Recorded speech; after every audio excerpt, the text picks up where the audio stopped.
We are here with THQ. All right, who are you? I'm Jeff Carroll. I'm an associate producer with Volition, working on Red Faction Guerrilla. All right, now what can we expect with this new Red Faction game coming out?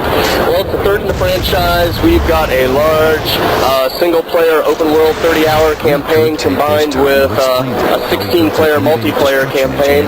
And what you can expect out of us is destruction unlike anything that's in the marketplace today. Everything from the terrain up is destroyable. Everything full live physics. You blast a hole in the wall, it does damage where it is. You can bring down buildings. You can topple them from the corner. Everyone else who claims to do destruction is not doing it like this. And I know you guys at home can't see this, but he is not exaggerating. Everything is exploding on the screen. People, buildings, rabbits, why not? Someone just died, apparently. I assume that happens a lot in this game. Absolutely. They're playing multiplayer back here today. We've got a little bit of the single player. The single player campaign is the walker mission. You have to liberate about a 10-meter tall walker that basically allows you to go through buildings like Godzilla. And the multiplayer, which has just been packed at this show, you have our full backpack system that lets you power up with, he's got the Rhino right now, which when he triggers it, makes you invulnerable, and you can go through people, you can go through walls. Oh my god! Yeah, as he said that, the man literally just ran through a person. Now, moving away from the multiplayer for a minute, plot-wise, where can we see the game going from the other two games? Sure, this is actually a continuation of the story of Red Faction 1. You're a miner, you're thrown onto Mars, and the Earth Defense Force, which was your friend in the first game, has taken over all of Mars. You have to liberate 6 districts, about 10 square kilometers. It's all open from the very beginning. You have a mission structure that'll take you through the standard narrative, but there's a lot of side missions. You can, if you build up civilian morale, civilians will start to join you as guerrillas, so you will have squad battles that will go on, even independent of what you're doing in the game. So what was your biggest challenge trying to get this whole open world to work together? Well, the biggest challenge really has been just the balance that occurs whenever everything in the world can be destroyed. I mean, the replayability is huge. Every time you go through it, something different will happen. It's very cinematic, but it makes it difficult for the designers because you can't count on the building being there. All of this building, all of the destruction you see is persistent. You come back 20 hours later, that building's still going to be destroyed, unless it's, absolutely has to be used for a mission, and then we will restore it.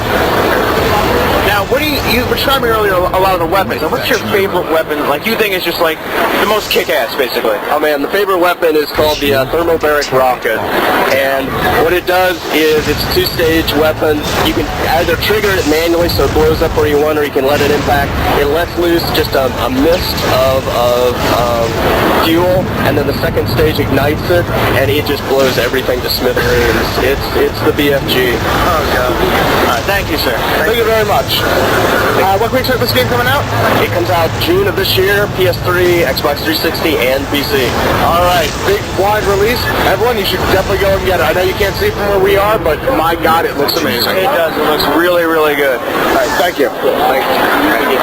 I'm here with Henry Lee. And Henry, what are we looking at right now? So this is Deadly Creatures. It's basically like an action thriller game that's coming out for the Nintendo Wii. And essentially what you could do is play through a mystery adventure using either a scorpion or a tarantula. So the scorpion's more kind of an action-oriented like mission, and then if you use the tarantula, it's more kind of a stealth mission. And so, the controls are basically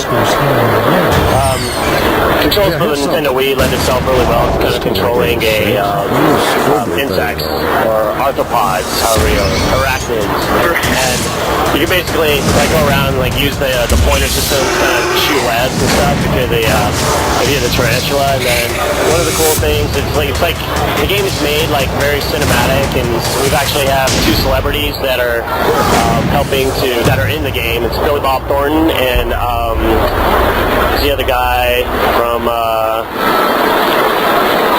forgot his name already. It's basically the bad guy from Speed, if you remember that guy. Dennis Hopper.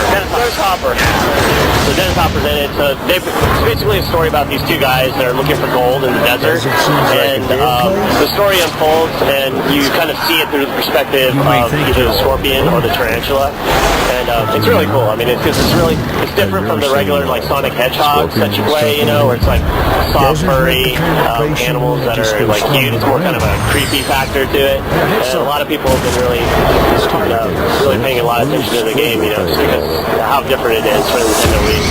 So what kind of enemies do you fight in? You mentioned it's kind of like an action title, right? Yeah, so you fight like other insects and basically creatures and animals. Like there's big main bosses at the end of levels, like rattlesnakes, or you know, like other scorpions, or spiders, or cockroaches, you know, just any type of bug.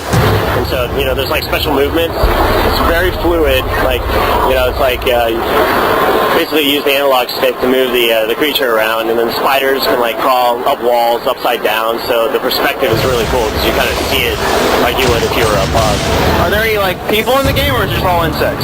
There's in the cutscenes and in the narration, you know, there's humans because Billy Bob Thornton and Dennis Hopper are in the game.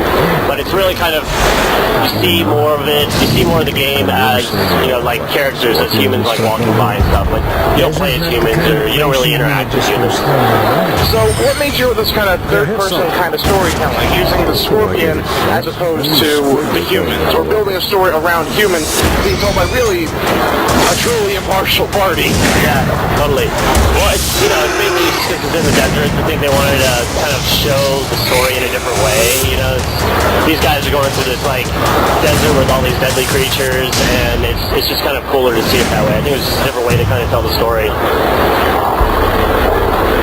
Alright, thank you very much. Yeah.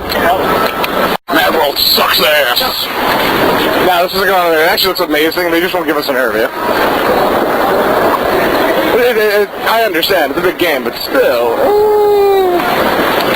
What a douche. They won't do any interviews at all over at Rockstar. Like, they're gonna let the game speak for itself. And if the game speaks for itself, then, like, it's Grand Theft Auto 2 on the DS. In Chinatown. In Chinatown, yes. So instead of making fun of Italians, now we're making fun of Chinamen. Wait, am I allowed to say Chinamen on the air? Yeah, I think you are. Oh, cool. They're xenophobic dicks anyway, it doesn't matter. This is never making it on air. So let's just keep going with these horrible racial epithets until we are bodily ejected by the guards. Oh my god, I just saw a 2-second part of Afro Samurai. It is retarded. I'm looking at the cat girl on the bottom there. Cat Blue Dynamite. I wonder what that is. The girl was actually here yesterday. Yeah, she's performing music. Apparently she can sing. I have my I'd go doubts. see that. I would. I'm not gonna lie. You're not going for the singing. You're just going to show her tits. Yeah, exactly. Wow, I wasn't really expecting that blunt honesty from you. What do you want from me? I love tits. We should go back to the smut guy. Yeah. Oh, I love that trailer. Oh, look at that trailer. What trailer? The Slaughterhouse trailer. Oh, holy crap. Holy crap. Like, you can see his rib cage at some point. Oh. Jeebus. This is, wow. Very, very big, epic, gory game. Alright, let's go back and try to find someone to talk to. Yeah, okay.